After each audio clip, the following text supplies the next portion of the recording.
जिस बात को मैं 22 साल से कह रहा था, जातिवार जनगणना को, जब ये सत्ता में रहते हैं तो जब ये सत्ता का चश्मा पहनते हैं कांग्रेस सपा लोग, तब जातिवार जनगणना की बात नहीं करते। और जातिवार जनगणना न कांग्रेस कराएगी न सपा कराएगी। आने वाले दिनों में आप देखिएगा माननीय नरेंद्र मोदी जी के ही नेतृत्व में जातिवार जनगणना होगी। समाजवादी पार्टी और इंडिया गठबंधन का कोर एजेंडा सामाजिक न्याय है और जातिगत जनगणना है।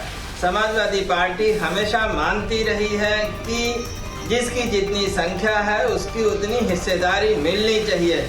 ओम प्रकाश राजभर जातीय जनगणना के विरोधियों के साथ खड़ा होकर अपने कौम को, पिछड़ी जातियों को, देश के संविधान को और बहुदलीय लोकतंत्र को धोखा दे रहे हैं। ये जनगणना की मांग लोकसभा चुनाव के पहले से हो रही है और बहुत सी बातें इस पे हो चुकी हैं। बिहार में जातीय जनगणना भी हो गई, कर्नाटक में रिजल्ट नहीं आउट हुआ जातीय जनगणना का।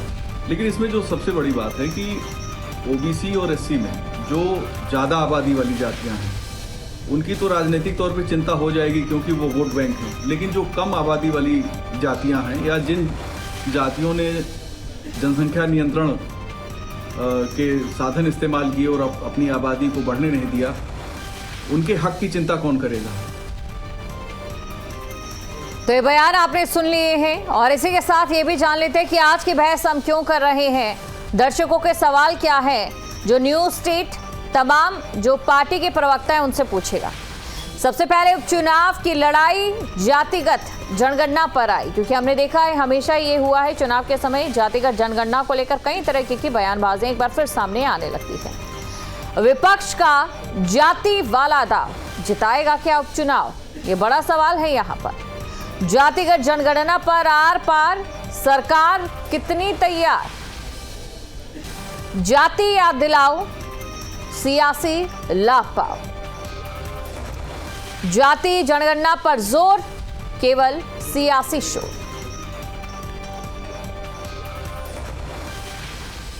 तो ये तमाम सवाल हैं और इन्हीं सवालों का जवाब लेंगे हम। बीजेपी नेता सूर्य मैथिल जी हमारे साथ जुड़ चुके हैं, आपका स्वागत करती हूं। प्रोफेसर भुवन जोशी जी भी हैं हमारे साथ, आपका भी मैं स्वागत करती हूं। अभिमन्यु त्यागी हैं कांग्रेस से प्रवक्ता, आपका भी मैं स्वागत करती हूं। इसी के साथ पीयूष मिश्रा हैं एसबी-एसपी से प्रवक्ता, आप सभी का मैं स्वागत करती हूं। और सबसे पहले सवाल मेरा रहेगा सूर्य मैथिल जी आपसे। हमने देखा लोकसभा चुनाव में जहां बीजेपी आक्रामक तौर पर हिंदुत्व का मुद्दा उठा रही थी, लेकिन एक बार विपक्ष की ओर से जातिगत जनगणना की बात की गई तो हिंदुत्व बढ़ता हुआ दिखाई दिया। अभी जो यूपी में विधानसभा के उपचुनाव होने जा रहे हैं, इन उपचुनावों में एक बार फिर से जातिगत जनगणना का जो जिन बाहर आया है, उसकी काट के लिए बीजेपी के पास क्या है? धन्यवाद दीपशिखा जी। पहले तो आपको और पूरे देश को भारत माता की जय, वंदे मातरम। और जन्माष्टमी की पूर्व संध्या पर पूरे देशवासियों को हार्दिक शुभकामनाएं। शुक्रिया। और साथ ही साथ न्यूज स्टेट को भी शुभकामनाएं। अभी मैंने देखा था एक सर्वे जिसमें न्यूज स्टेट उत्तर प्रदेश का नंबर 1 चैनल आया है। ये आप सब लोगों की मेहनत है जी। अब रही बात जातिगत जनगणना की, तो मेरा कहना है और मेरे मन में एक प्रश्न भी है, आखिर ये सभी लोग लगे हुए हैं जातिगत जनगणना कराइए, जातिगत जनगणना कराइए, जातिगत जनगणना कराइए। अच्छी बात है, मैं ये मानता हूं कि समाज के हर वर्ग को प्रतिनिधित्व तो मिलना चाहिए। लेकिन ऐसा क्यों है कि ये केवल और केवल नरेंद्र मोदी जी की तरफ देखते हैं और योगी आदित्यनाथ जी की तरफ देखते हैं? इनके राज्यों में भी तो सरकारें हैं, कर्नाटक में है, तेलंगाना में है, हिमाचल प्रदेश में भी है। यहां तक कि कर्नाटक में तो इन्होंने सर्वे भी करा रखा है और उसका डेटा नहीं रिलीज किया इन लोगों ने। तो मैं पहले पूछना चाहता हूं कि भैया आप लोग हम पे प्रेशर बनाने की जगह पे आखिर क्या कारण है, जरा आज यहां बता ही दीजिए कि आप लोग वहां पर जातिगत जनगणना नहीं करा रहे हैं या वहां पे डेटा रिलीज नहीं कर रहे हैं। दूसरी चीज, समाजवादी पार्टी आज बहुत कूद रही है, लेकिन दीपशिखा जी जरा बताइए 2012 से 2017 के बीच में किसकी सरकार थी? और उससे पहले क्या प्रदेश में समाजवादी पार्टी की सरकार नहीं रही क्या? तब जातिगत जनगणना याद आई थी क्या? ये सीधा सीधा दीपशिखा जी केवल और केवल वोट बैंक की राजनीति का एक शिंगूफा मात्र है। यदि ऐसा होता तो कांग्रेस के 4, 5, 6 जो राज्य हैं वहां पर जातिगत जनगणना के आंकड़े रिलीज कर चुके होते। साथ ही साथ समाजवादी पार्टी 2012 से 17 के बीच में जातिगत जनगणना कराकर चलिए। देश को बता चुकी होती कि कितने कौन कौन से समाज के लोग यहाँ पर हैं। इसी सवाल का जवाब ले लेते हैं अभिमन्यु त्यागी जी से, हमारे साथ बने हुए कांग्रेस से हैं। अभिमन्यु जी, हमने देखा 2014 की बात कर लें, 2017 की बात कर लें, बीजेपी के पास एक मुद्दा था, कोई जातियों की बात नहीं थी और हिंदुत्व को स्ट्रॉन्ग किया। हिंदुत्व के नाम पर जब चुनाव लड़े तो मुद्दा ये इतना ज्यादा हावी रहा कि कांग्रेस को बहुत ज्यादा मुंह की खानी पड़ी, लेकिन उसकी काट भी कांग्रेस ने निकाल ली और जातिगत जनगणना की बात यहां पर की, जिसका फायदा कांग्रेस को हुआ भी। लेकिन कई राज्य जहां पर आपकी सरकार है वहां से क्यों ना शुरुआत कर रहे हैं आप लोग?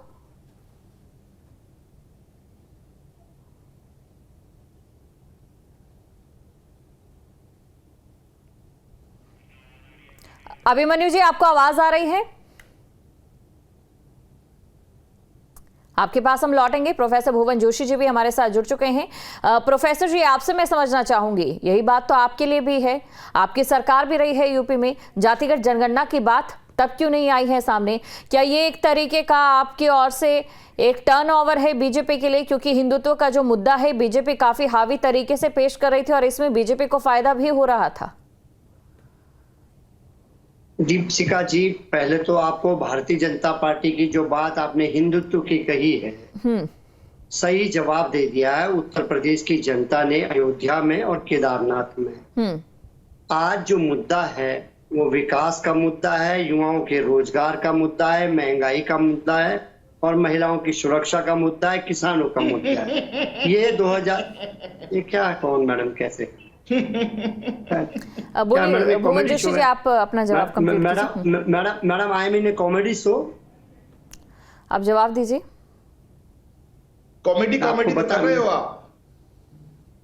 मैडम ये क्या तरीका है? दिस इज नॉट ए वे, हम कभी नहीं बोलते बीजेपी के लोग। जी, आपके पास आऊंगी। भुवन जोशी जी, आप अपना जवाब इस बात पे आई दीपशिखा जी, देखिए सॉरी टू इंटरप्ट यू, हंसी मुझे इस बात पे आई कि जिस प्रकार से नवाब सिंह यादव और जो इनके मुस्लिम नेता हैं उनके संग समाजवादी पार्टी खड़ी है और नाबालिग बच्ची, दलित बच्चियों के बलात्कार के आरोपियों को बचाने की कोशिश कर रही है। और यहाँ चलिए, ये आज की जो डिबेट है जातिगत जनगणना पर ही रखते हैं, सुरक्षा की बात कर रहे हैं। चलिए, जातिगत जनगणना पर ही बात रखते हैं। भुवन जोशी जी, आपसे भी मैं यही अनुरोध करूंगी, जातिगत जनगणना की ही बात करते हैं। आपकी भी सरकार रही है यूपी में, उस समय जातिगत जनगणना क्यों नहीं करवाई गई?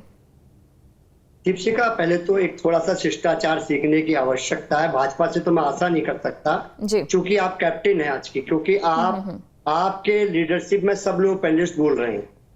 तो अगर सपा के समय में भाजपा बोलेगी तो जिस टाइप की डिबेट में भुवन जोशी उपलब्ध नहीं है। कोई बात नहीं, भुवन जी आप जवाब दीजिए, उन्हें रोक दिया गया, आप जवाब दीजिए। अब की बार ये अगर बोलेंगे बीच में मेरे तो मैं डिबेट छोड़ दूंगा। I am clear to you. जी भुवन जी। और मैं आपको बताना चाहता हूँ, जिस मुद्दे को लेकर आपने बहस चलाने का काम करा, जो सामाजिक न्याय की लड़ाई थी, जाति जनगणना की जो मांग थी, इसको हमारे नेता माननीय अखिलेश यादव जी ने उत्तर प्रदेश का आंदोलन नहीं पूरे देश का आंदोलन बना दिया और आज पूरे देश में जाति जनगणना की मार उठ रही है। और आप चुनाव का परिणाम भी देखेंगे कि भारतीय जनता पार्टी के विजय रथ को उत्तर प्रदेश में माननीय अखिलेश यादव जी की डायनामिक लीडरशिप में हमने रोकने का काम करा। और मैं आपको जिस बात के लिए आपने बहस बताई, क्योंकि इन्होंने भारतीय जनता पार्टी का, आप लोगों ने चर्चा करने की काम बात करी, तो मैंने भारतीय जनता पार्टी की बात का जवाब देना उचित समझा। चलिए, और मैं आपने जिस बात का प्रश्न आपने मेरे से पूछने का काम करा, निश्चित तौर पे 12 से 17 में माननीय अखिलेश यादव जी मुख्यमंत्री थे और उन्होंने सेंटर के से मिलकर अपना कई बार उसको प्रयास करने का काम करा। और सीनियर लीडर जो सेंटर के थे उनसे उन्होंने कई बार इस बात को उठाने का काम करा। हाँ, लेकिन ताकत तो थी, सपा के पास इतनी ताकत थी, बिहार में कर दिया गया ये काम। आपको पता है कितनी ज्यादा सेंटर में उस टाइम भी दिक्कत आई थी, लेकिन यहाँ पर तो सपा के पास थी ये ताकत। सुप्रीम कोर्ट में मामला गया और किस तरीके से राज्य के पाले में जो पूरा है वो जाता है, लेकिन उसके बावजूद भी नहीं करवाई गई जातिगत जनगणना। क्या आप ये मानते हैं या नहीं मानते मुझे नहीं पता, आप किस एंगल से इसका जवाब देंगी। क्या पूरे देश का आंदोलन सामाजिक न्याय, जाति जनगणना की जो तक भारतीय जनता पार्टी नहीं बोलती थी, लेकिन आज इनके साथी दल भी जाति जनगणना की बात कर रहे हैं। ये मूवमेंट को चलाने वाले केवल एक लीडर है माननीय अखिलेश यादव जी। ये बात तो स्पष्ट है पूरे देश में। इस सामाजिक जाति जनगणना की बात किसने करी सबसे पहले पूरे देश में? माननीय अखिलेश यादव जी ने करी। माननीय अखिलेश यादव जी इसके लिए प्रतिबद्ध है, सड़क से सदन तक हम लड़ रहे हैं। जब हमारी सरकार आएगी सबसे पहले टर्नओवर में हम लोग जाति जनगणना कराने का काम करेंगे। यानी कि जातिगत जनगणना को लेकर आप लोग बहुत ज्यादा प्रतिबद्ध है। आपसे भी मैं उम्मीद रख सकती हूँ कि आप कांग्रेस को भी कहेंगे कि हिमाचल में जातिगत जनगणना करवाएं और उसके लिए वैसे ही प्रेशराइज करेंगे जैसे अभी आप बीजेपी को कर रहे हैं। यानी कि ये उम्मीद हम रखें। और जवाब ले लेते हैं अभिमन्यु त्यागी जी से। अभिमन्यु जी, बहुत जगह है, बहुत से राज्य हैं जहां पर है कांग्रेस की सरकार, वहां पर जातिगत जनगणना नहीं होगी क्या, और अभी तक क्यों नहीं हो पाई?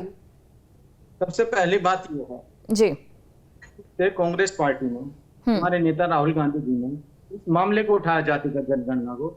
उसी दिन से भारतीय जनता पार्टी सारी कपट प्रपंच के सहारे कांग्रेस पार्टी को घेरने का काम कर रही है, राहुल गांधी जी को घेरने का काम कर रही है।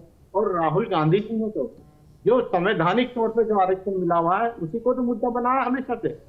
लेकिन भारतीय जनता पार्टी क्या करती है? समाज में विघटन पैदा करती है। हिंदू मुसलमान, भारत पाकिस्तान, मंदिर मस्जिद, यही मुद्दा रह जाता है। अगर कांग्रेस मांग कर रही है जातिगत जनगणना तो आप करते क्यों नहीं है?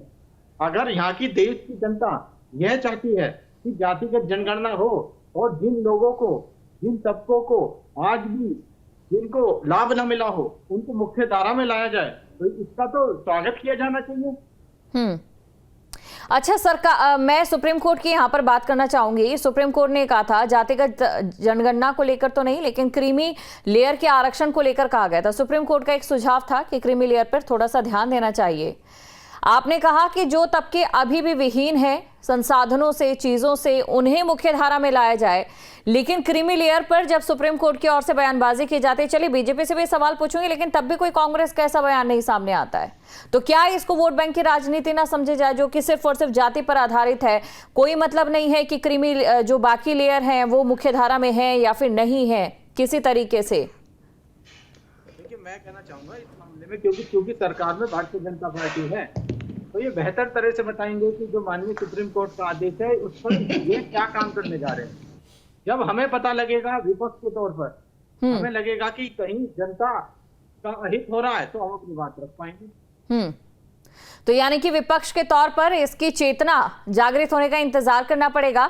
और इसी के साथ पीयूष मिश्रा जी भी हमारे साथ बने हुए। पीयूष मिश्रा जी, कहां पर खोट नजर आ रहा है कांग्रेस और सपा में?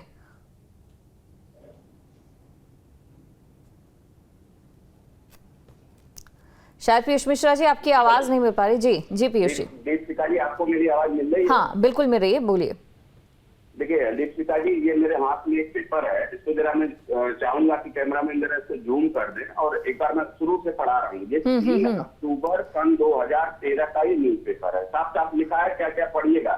हाँ। मैं उत्तर प्रदेश में फिर से बता रहा हूँ। यादव कुर्मी जाट को ज्यादा मिला, आगे कीजिए, ज्यादा मिला फायदा लिखा है। और पढ़िए, ये एक पेपर था, दूसरा पढ़िए। हाँ,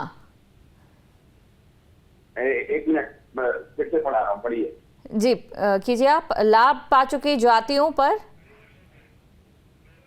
लाभ पा चुकी जातियों के आरक्षण पर रोक। हाँ, तीसरा पढ़िए, दैनिक जागरण का है, इसको भी पढ़ लीजिए। चलिए, हाँ बिल्कुल, अब आगे जवाब दीजिए इसका। इसपे 3 अक्टूबर 2013 को जब उत्तर प्रदेश में समाजवादी पार्टी की सरकार थी, हाई कोर्ट का फैसला आया, यादव कुर्मी जाट को ज्यादा मिला फायदा। 79 जातियां, मैं पढ़ के 2 लाइन सुना दे रहा हूँ। जैसे केवट, मल्लार, निषाद, मोमिन, अंसार, कुम्हार, कश्यप, राजभर, ये सब सेवा योजना से वंचित, ये सब आरक्षण इन जातियों को नहीं मिला। हमारे राष्ट्रीय अध्यक्ष माननीय ओम प्रकाश राजभर जी जब से पार्टी गठित करी सन 2002 से यही वकालत करते थे कि जो सामाजिक न्याय समिति की रिपोर्ट है, जो सामाजिक न्याय समिति 2001 में तत्कालीन मुख्यमंत्री माननीय राजनाथ सिंह जी के नेतृत्व में बनाई गई थी, जिसमें था कि 7, 9 और 11 टोटल 27% का आरक्षण 7, 9 और 11 के अनुपात में पिछड़ा, अति पिछड़ा और सर्वाधिक पिछड़ा के अनुसार डिवाइड करके बांट दिया जाए। मेरे कहने का मतलब है कोटा विद इन कोटा, इसको करके बांट दिया जाए। इसके हमारी पार्टी और हमारे जो भारतीय समाज पार्टी और हमारे राष्ट्रीय अध्यक्ष माननीय ओम प्रकाश राजभर जी पक्षधर रहे। काउंटर 2013 का मैं पेपर की कटिंग लेके अगर बैठा हूँ। यानी कि आप ये मानते हैं कि सपा की नीयत में जातिगत जनगणना का जो एक मॉरल उद्देश्य है वो सही नहीं है, सिर्फ और सिर्फ वोट बैंक के इर्द गिर्द घूमता है, आप ये कह रहे हैं?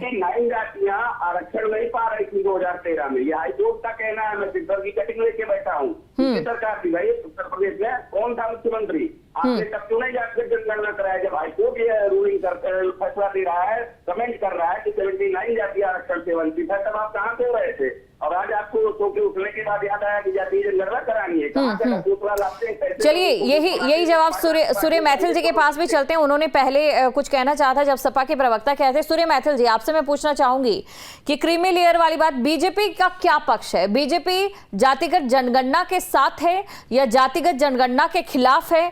अगर बीजेपी अमीर और गरीब को ही जाति मानती है तो बीजेपी की ओर से सुप्रीम कोर्ट से जो क्रीमी लेयर को लेकर कही गई बात, उस पर बैकफुट क्यों आया? धन्यवाद दीपशिका जी। देखिए, यहाँ बैठकर मेरी हंसी पे नाराज हो रहे थे समाजवादी पार्टी के प्रवक्ता, और अभी कांग्रेस के जब प्रवक्ता से आपने पूछा तो वो गोल गोल घुमाकर जलेबी बनाकर निकल लिए। इन दोनों के पास ये तो उत्तर नहीं है कि जब ये सत्ता में थे तब इन्होंने क्या किया इस जातिगत जनगणना के लिए, देश के अंदर जो भी पिछड़ा समाज था उसको उत्थान के लिए। लेकिन अब ये आ गए यहाँ डुगडुगी बजाने के लिए, क्योंकि सत्ता से बाहर हो चुके हैं और किसी भी प्रकार ये इनके इन प्रकार जो है ये सत्ता में घुसने के लिए जनता को बदलाना चाहते हैं। आपको मैं याद दिलाना चाहता हूं 2017 के अंदर माननीय प्रधानमंत्री श्री नरेंद्र मोदी जी ने रोहिणी कमीशन का गठन किया था ना। और वो किस लिए किया था? वो इसलिए तो किया था जो अभी मेरे भाई एसपी के प्रवक्ता जो है वो दिखा रहे थे सच। इन लोगों का, ये जो दोनों बैठे हैं ना मुंह पे मुखौटा लगाकर, इस समय में उनका सच दिखा रहे थे अभी वो अखबारों की कटिंग से, कि इन्होंने किस प्रकार से देश के अंदर ओबीसी में कुछ जातियों को प्रेफरेंस दिया, सिर्फ उनके संग मलाई खाई। और नजर नहीं है, नजारों की बात करते हैं, ये जमीन पर चांददारों की बात करते हैं। कल तक हाथ जोड़कर बस्तियां लूटने वाले भली सभा में सुधारों की बात करते हैं। ये सामाजिक न्याय की लड़ाई लड़ रहे हैं अखिलेश यादव। इनके राज्य में चारों अधीनस्थ चयन आयोग के चेयरमैन के नाम मैं कहूंगा देश गूगल करे, यादव थे। और जब लिस्टें निकलती थी तो लिस्टों के अंदर क्या होता था? केवल यादव एसडीएम बनते थे या मुस्लिम एसडीएम बनते थे। और जातियां जो है, और जातियां क्या कर रही थी? गुइयां छील रही थी ना। यही कारण तो है कि नरेंद्र मोदी जी ने ओबीसी आयोग को संवैधानिक, प्रोफेसर भुवन जोशी जी भी कहना चाह रहे हैं, इस बात का जवाब लेंगे उनसे। बीजेपी ने दिया, आपने क्यों नहीं दिया? हाँ, प्रोफेसर भुवन जोशी जी भी कुछ कहना चाह रहे हैं, उनसे भी जवाब ले लेते हैं। और सर, आपसे मेरा भी एक सवाल ये रहेगा, कांग्रेस की अभी सरकार है कुछ राज्यों में, तो कितनी कोशिश की जाएगी सपा की ओर से कहने की कि वहां पर अभी जातिगत जनगणना कराए? जिस हिसाब से प्रेशराइज बीजेपी को कर रही है सपा जातिगत जनगणना को लेकर, क्या उतनी ही कोशिश कांग्रेस शासित राज्यों में भी होगी? देखिए, पहले तो मैं ओम प्रकाश राजभर की जो पार्टी के प्रवक्ता हैं उनकी बात का जवाब दे दूं, फिर आपको दूसरी बात का जो आपने कहा है उसका भी जवाब दूंगा। पहले तो मैं ओम प्रकाश राजभर जी को बताना चाहता हूं, जब तक वो हमारे साथ थे तो जाति जनगणना की बात करते थे। चूंकि अब वो ऐसे दल में हैं, साथ में हैं, उनके यहाँ जाति जनगणना का जॉब नहीं, अभी भी बात की उन्होंने जातिगत जनगणना की। ओपी राजभर की ओर से आज ही कहा गया है कि कराएंगे। हाँ जी जी, भुवन जोशी जी। किसका मैडम? आपको मैडम सपा के टाइम में क्या मैं किसी के टाइम में बोला क्या मैडम दीपशिका? मैंने किसी ओपी राजभर नहीं, भुवन जोशी जी आपको बस इतना कहा है, नहीं उनका ऑडियो डाउन है। ये मैंने आपको कहा कि ओपी राजभर जी की ओर से आज ही तो बयान दिया गया है इस पर कि जातिगत जनगणना बीजेपी करवाएगी। मैं ये आपको जवाब दे रही हूँ। मैं इस विषय पे आ रहा हूँ जी। आज उनकी जो स्थिति है वहां पर क्या है? वहां पर उनके पास विकल्प था, वो जाति जनगणना की लड़ाई को लड़े या फिर हमारे साथ आकर या फिर सत्ता की मलाई खाएं। और जनता, और उन्होंने क्या तय करा? वो राजभर जी ने उन्होंने तय करा कि मैं सत्ता की मलाई खाऊंगा, जाति जनगणना भाड़ में गई। और आज क्या जवाब मिला है आपको पता है? घोसी में क्या मिला है? उनका एकमात्र कैंडिडेट, वो भी उनका सपुत्र चुनाव लड़ रहा था, जनता की अदालत में गया, जनता की अदालत ने फटकार के वापस भेज दिया। क्योंकि आप जिस लड़ाई को लड़ रहे थे, आपने उस लड़ाई को नहीं चुना, आपने जाति जनगणना की मांग का विरोध करने वाले लोगों के साथ खड़े हो गए, आप भाजपा के साथ खड़े हो गए, जिनके यहाँ जाति गणना का जौ बोलना भी एक अपराध शब्द है। निषाद जी बोलते हैं, पर साथी बोलते हैं इनके, लेकिन भारतीय जनता पार्टी जाति जनगणना का जौ भी नहीं बोलते।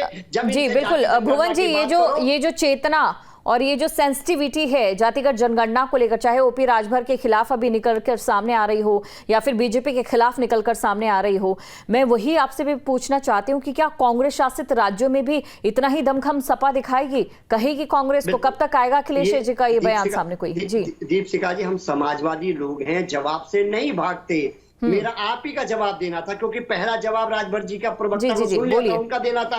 अब आपको बताना चाहता हूँ, माननीय राहुल गांधी जी जब स्वयं कह रहे हैं कि जाति जनगणना हम कराएंगे, अगर वो कराएंगे तो अपने स्टेटों से कैसे बच सकते हैं? यानी कि आपका कांग्रेस को भी ये साफ संदेश है कि उनके राज्यों में भी शुरुआत हो। जी सुनिए, जाति जनगणना तक हमारे नेता माननीय अखिलेश यादव जी का स्पष्ट आदर का है, ना तो उनका आदेश है। चलिए अभिमन्यु त्यागी जी, आपसे मेरा एक सवाल। राहुल गांधी जातिगत जनगणना के बहुत बड़े पैरोकार बनते हैं और इसी के साथ, इसी पैरोकारी के साथ वो एक बयान जरूर कहते हैं हमेशा कि जितनी आबादी उतना हक। और इस हिसाब से अगर बात करूं ST SC OBC को मिला दिया जाए तो 80% बन जाते हैं। हिंदुओं में बात करूं, स्वर्ण में 15% बन जाते हैं, अन्य में 5% बन जाते हैं। तो क्या ये होगा कि भारत जो चौथा एक अभी सबसे बड़ी अर्थव्यवस्था है और आगे इतना बड़ा सपना देख रहा है, वहां पर उसके बाद जो नौकरियां होगी वो सिर्फ जाति पर आधारित आबादी की संख्या के आधार पर होगी? रोजगार और नौकरियों का जो एक मोटिव है, जैसा कि राहुल गांधी जातिगत जनगणना के बाद अपना विजन बताते हैं कि जितनी संख्या उतना हक, जितनी आबादी उतना हक। सारी चीजें नौकरी नहीं दे सकती है, रोजगार भी बहुत मायने रखता है। और मैं ये कहना चाहता हूँ कि अगर कहीं नदी है तो नाव का मतलब ये नहीं है कि बाढ़ आएगी तो नाव के सहारे सब लोग जाएंगे, वो ट्रांसपोर्ट का माध्यम भी होता है। तो जो वंचित तबका है उनको मुख्य धारा में कैसे लाया जाएगा जब हमको यही नहीं पता है कि उनके लिए काम कितना हुआ है? इसलिए राहुल गांधी जी ये मांग करते आए हैं कि जातिगत जनगणना, यानी कि जातिगत जनगणना के साथ एक ऐसा सर्वे भी होना चाहिए, मॉरलिटी के आधार पर जातिगत जनगणना के साथ एक ऐसा सर्वे भी होना चाहिए जिसमें मालूम हो सके कि अगर फायदा मिला है तो उन जातियों के जो लोग हैं वो किस स्टेटस पर पहुंच गए हैं और कहां पर उनकी आर्थिक स्थिति है। आप चारों का शुक्रिया, आप चारों हमारे साथ जुड़े और आज